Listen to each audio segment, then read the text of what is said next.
Good evening, friends. Welcome to India Power Talk. We just completed 1 year of India Power Talk, and I'm glad to commence the second season. A warm welcome to all my dear audience. India Power Talk, as you know, is a knowledge sharing initiative, and we invite international thought leaders and domain experts to share their insights, experiences, and strategies related to business and economy. Today, we will be discussing high tech landscape changes and impact on talent gap. It is singular honor and a pleasure to welcome a guest who has accomplished truly remarkable results in this challenging field, Neelima Paraskar, who is the founder, president, and CEO of SnapIT Solutions, a company that provides top quality IT and software development services to companies on one hand and fast track on the job training to professionals on the other. Neelima, it's a pleasure to have you on India Power Talk. Could you please begin by telling us how you got the idea of Snap IT Solutions in the first place? And what's the core of Snap IT? I started my technology IT career back in 2000. And I've been in major corporations, bigger companies, Fortune 500 companies like IBM, and enjoyed quite a bit of what work I've done. But over the past almost 2 decades that I've observed the technology industry, there have been many waves back and forth in especially the talent that we have received. And at the point of leaving IBM, I had about 200 and or maybe 225 resources. IBM was reporting to me globally and also on United States. The biggest issue we faced always was talent. There was a lot of money left on the table because resources were not able to get, projects were not getting on time. And if we do find resources, there's always, risk of losing them to another competitor. To overlay this in a high 50,000 square foot kind of look, Snap IT is broadly divided into three main divisions. The first division of the company is we have developed our own custom trainings Mhm. for young adults and adults who are getting into who are wanting to get into high tech industry. And these courses are in demand, in demand and high paying jobs skills.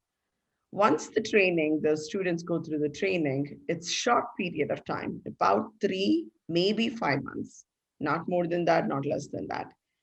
After the students go through these training programs, they get receive training certificate from Snap IT. We Mhm. are, by the way, certified by state of Kansas, Mhm. state of Missouri, and 5 other states in the United States. And we are expanding our state level certifications. What that means is workforce agencies can support and partner with us. So after the training is done, we are actually watching on the other side of the company, there's tech work, products and solutions and services.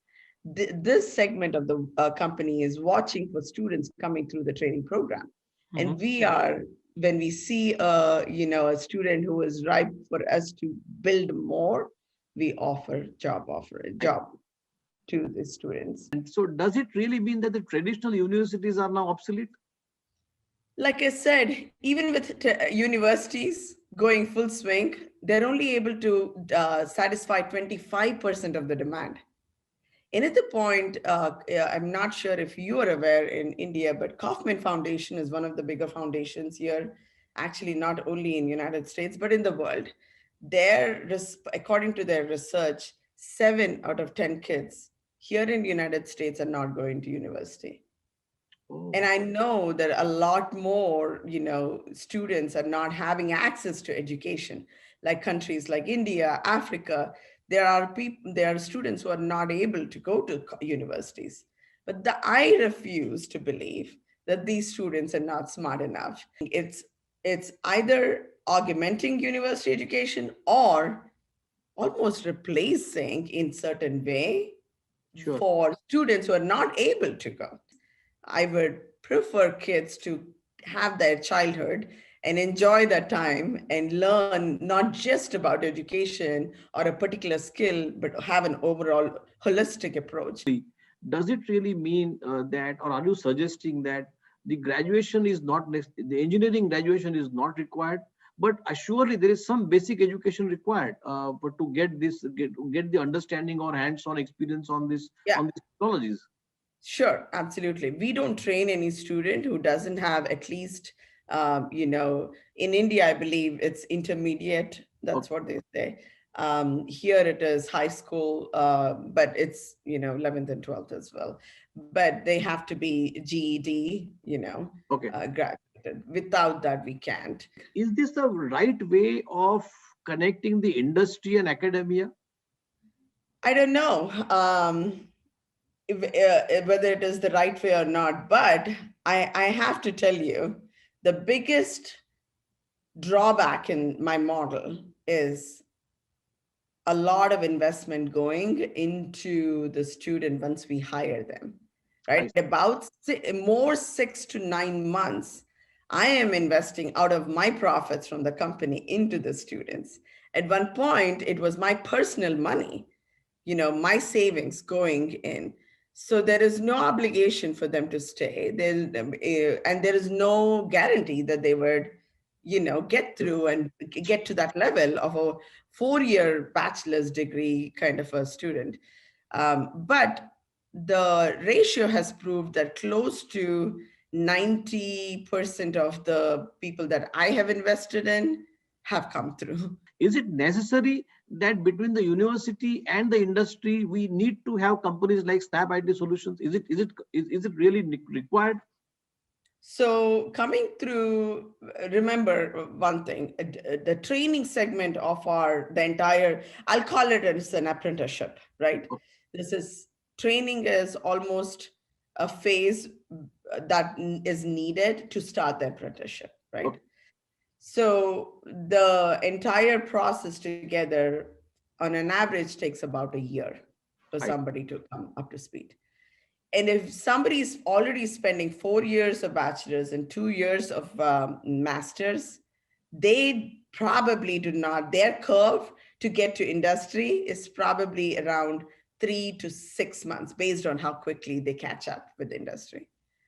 But somebody who's not gone through the 6 years, we are trying to push them into one segment, I right? Bachelor's and master's as a very broad education. They learn everything about something about everything, okay. obviously, because of what classes they're taking. But then the work demand starts with a one, two, or couple different skill sets. So again, only because education is done, I can challenge anybody in the technology field that says that I'm done with training, I'm done with educating myself. That's not going to happen. This is an endless bottom. Technology is, right? There is no period at which you are done with your education. You're constantly learning. You're constantly getting micro credentials, certifications, right? That's what you need to do to keep up in this industry. So anything and everything the universities or apprenticeship programs and training programs like SnapIT, all they're doing is cranking up that heat and starting the fire, right? After that, it depends on the student to take it and keep growing. Nilima, these are really very challenging times for workers all over the world, including the US, I guess, And employers. and employers. So, could you please talk about Snap IT Solutions? How have you responded to the pandemic, and how your organization is benefiting local communities? We have been 100% work from home ever since COVID hit. And definitely, even people like, I did not come to office during lockdown, obviously, for 3 to 4 months. And it was tough. It was tough as a business owner to invest so much and, really, and we are a small business. We are not big corporations to start with. Again, employees' health was highest priority, right? The second priority was clients, making sure clients work. Actually, it is about the same. Obviously, clients can never be ignored. There's always, the relevance of clients. And here's the thing, Nitin, the way I think as a business owner for SnapIT, if I take care of my employees, each and every employee of SnapIT will take care of the client. Absolutely. We've worked from home. We had definitely a lot of turbulence last year for about 3 months. And then we started kicking back again, kicking out of that situation. Quarter four of 2020, we Yes. made as much of almost all of 2019. Wow. Wow. That's great. There has been a much talk, as I said, about the new normal and how the pandemic will permanently change the way we live and work. I have my doubts. I don't believe that we will be permanent. There will be a permanent change. It's a temporary phase. But what's lasting effect do you anticipate? How much will this really change? So it's been a good stop and reflect moment for people who want to reflect on certain things. And of course, I cannot tell you the emphasis on younger adults, people in their 20s who are used to going out, meeting people. It's hard on them. It's Start on difficult. that. Yes. It's not an easy phase. So what I want, I think the new norm could be is where we are reevaluating what is absolute necessary things to work with, right? What, Nilima, really motivated you to take this bold approach? So, like I said, I've looked at work offshore model through bigger corporations. There is good and bad and ugly in that, right? What I also saw is, or I'm also aware is, um, not every time a resource, like there is so much of wrongdoing in interviews for technology here in United States. Okay. People are using augmented reality to do interviews. Oh. There is, Hmm. yeah, so there is bad ways. We don't know who is real candidate and who's not. Oh. Only till you hire them for 3 to 4 months, then you know, okay, this Absolutely. person doesn't know anything. They're showing fake resumes, they're producing, so going off and starting my company, I said, you know what, I would rather know the people who have no knowledge and grow them, Hmm. and have an idea as to what talent they have, than go after the same pool of good resources that everybody wants to fight. Think about this. There is a pond that all animals are coming and drinking, or there is a total barren land. There is a possibility of a spring there. And I took the barrel land route, and I said, I'll clean it up. It'll be probably cheap, Correct. you're right. And I'll take my chances. Maybe I'll hit a spring. And I did hit that spring. So but it's a long process in that sense, right? It's a choice. The only thing I knew is I'm not going to fight for the same water that's going to be exhausted in a couple years. I'm going to take my long route and go after something that I can actually have a good idea to produce more of, and maybe even own that kind of a process. No, but I'll tell you what I really liked about your approach and and the whole business model of Snap IT is that there are multiple and many firms who are doing training programs, but the kind of program that you have chosen, the high tech technologies to the professionals, and whether they are really graduates or not non-graduates. Now, Doesn't matter. doesn't matter. Now, the advantage of this really is that, and I can imagine that, I see there's a huge gap between the technologies, the advancement of technologies, and the companies who are wanting to have those technologies. But at the same time, there are just no people available to work on those technologies. So I think, and the universities on the other hand, going to take their own time to evolve, design the courses, and then implement it. So there's always going to be a complete gap between the education, between companies' demands, between advancement of technologies. So companies like you really fit in perfectly, to my mind, into building the ecosystem. And I guess you are really doing a greater service to the HR function. I would think across the board. If I may, if I have summed up your services correctly. Uh, Now, my question to you is how can a business model like yours be replicated in India? And what advice could you offer really? Because in India we have a lot of companies wanting advanced technologies. We have universities wanting to develop courses, but the gap is just not getting filled. Right. I mean, countries like India produces a lot more engineers that not only gives engineers to India, but also to the world. I think for countries like India, they need to develop more professional approaches. Once we only stick with one segment of people, but they're producing products for the entire world to use, Yes, imagine what we are trying to do, right? We are yes, not capturing the actual essence of the user. The, the products are not created by the segments of users.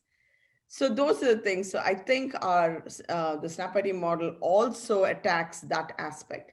That if I want to say, give a message to anybody in India, either it is employers or employees, look for diversity for employers, hmm, and for employees, look for ways that you can get in. It's not only the set form. This is a road, and that's the only road that will take you to destination. um, you know, then that maybe that road is not built for you. what would be your message to women, the girls in India? They have two choice in front of them. One is either to take a traditional engineering degree or master's degree or MS degree, or just pursue the academics and then try their hands in companies. Or should they be bold enough? Should they just chase their mind and heart and try to get this kind of trainings on advanced technologies and pursue their career? What would be your advice to them? So never tell yourself, maybe I can't do it. Never tell yourself that if you feel like you can do it, go for it. Because you know what? The support system will break on you. I am almost guaranteeing you this. No Mm-hmm. matter how good that support system is, no matter how much they support you, in future, that support system will break. But Mm-hmm. that's when your legs need to support you. Your intention, your perspective that this is what I want, I'm not giving up. Once you head even without their support, they'll come around. And that is where you need to find out. So it doesn't matter if you want to do education and go that route, that's also fine. But Right. don't tell yourself that there is an employer out there, if I get engineering, I'll get employed. I don't think so. It's going to change pretty soon. Great. Thanks, Neelima. So thanks for your valuable time and insight. It has been really a pleasure talking to you. Thank you, Nitin. I appreciate it.